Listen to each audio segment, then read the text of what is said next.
పొందుకొని నువ్వు పరిచయం చేస్తా ఉంటే నీ గురించి దెయ్యాలు సాక్ష్యం ఇస్తాయి. దెయ్యాలు గడగడలాడే పరిచయం చేస్తాం. ఆత్మను పొందుకోవాలి, అలాంటి అభిషేకాన్ని పొందుకొని, అలాంటి ఏక మనస్సు, ఏకాత్మ, అదే వాగ్దానం అంట.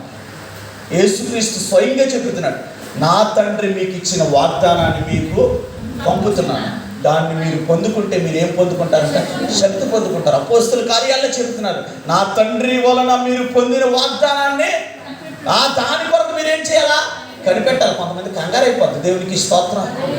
వీళ్ళకి ఏం తెలీదు, మామూలుగా ఒకరిని రక్షించిన లేకపోతే అనుభవం ఉండదు, ఒకరికి స్వార్థ చెప్పిన అనుభవం ఉండదు. నువ్వేమో స్పీకరు, నువ్వేమో పాస్టర్ గారు, నువ్వేమో పాస్టర్ గారు, ఇది అక్కడ వాళ్ళు ఏం చెప్పారు నువ్వు కనిపెట్టు. దేనికోసం? దేవుని ఆత్మ పొందుకోవడం కోసం నువ్వు కనిపెట్టంటే కొంతమంది కనిపెట్టడానికి కంగారైపోతూ ఉంటారు.